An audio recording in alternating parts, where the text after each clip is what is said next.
14th of October 1943. What kind of terror crawls into a man's bones when the wounded are screaming for morphine? The sky is coughing black smoke, and a single thunderous shot fired from more than 2 miles away decides whether everyone around you lives or dies.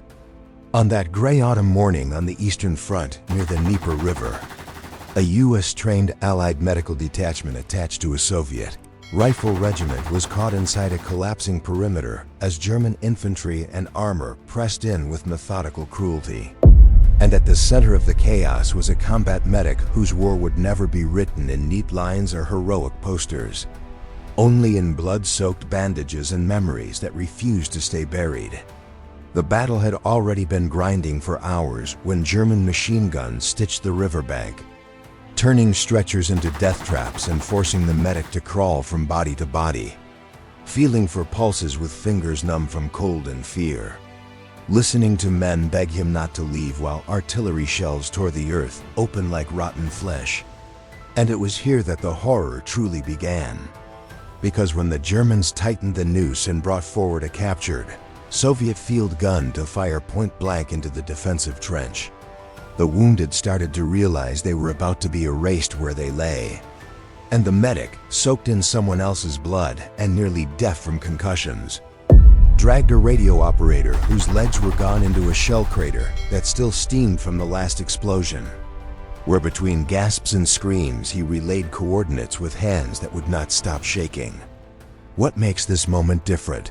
What turned it into a story the Germans themselves later questioned is that the response was not a barrage, but a single, calculated artillery round fired from a concealed Allied battery positioned over 3,800 meters away, well beyond 2 miles, its crew exhausted from continuous fire, its barrel already glowing dull red, yet guided by precision born of desperation, because there was no second chance and no time for correction. As the medic pressed his helmet into the mud and covered a wounded sergeant with his own body, the world seemed to pause. Then the shell arrived not with a scream, but with a deep, unnatural thud, striking the captured gun and the clustered German assault team in one catastrophic instant, vaporizing steel, earth, and men together. The blast so violent that fragments rained down like black hail, and the pressure wave crushed lungs and snapped spines, leaving behind a silence more frightening than those that came before.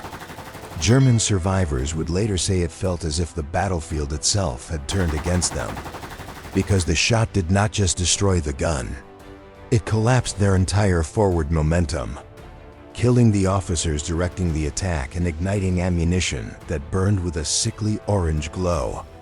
And in that silence, the medic heard something he would never forget. The wounded stopped screaming.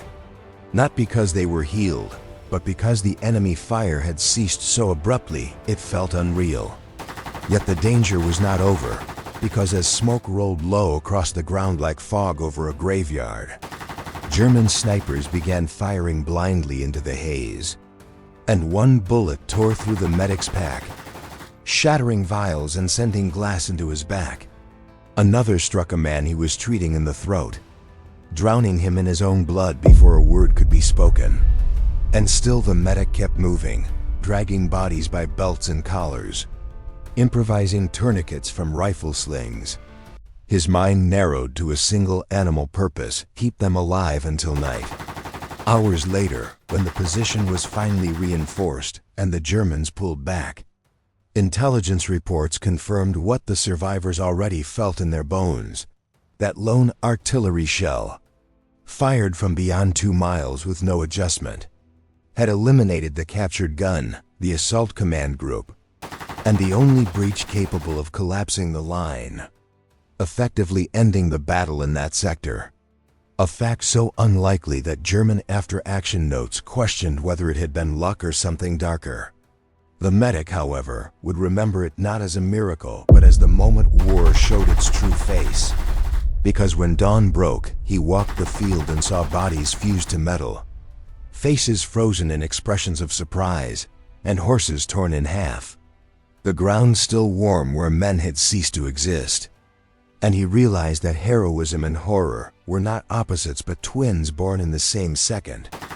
Later in the war, on another classified push across a frozen river, the same medic would treat soldiers whose skin peeled away with their boots from frostbite, would hold a teenager while delirium took him screaming about home, would watch tracer rounds set medics on fire like torches because the enemy knew killing healers broke units faster than killing riflemen.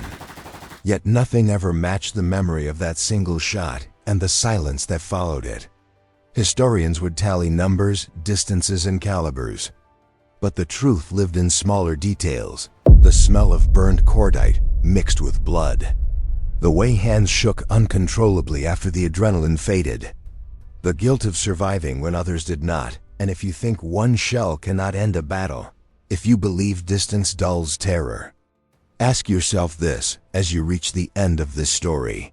When a man sworn to save lives watches death fall from more than 2 miles away and change everything in one heartbeat, is that the sound of victory? Or is it the moment war takes something from him that he can never get back? And what do you think you would carry with you long after the guns finally went silent?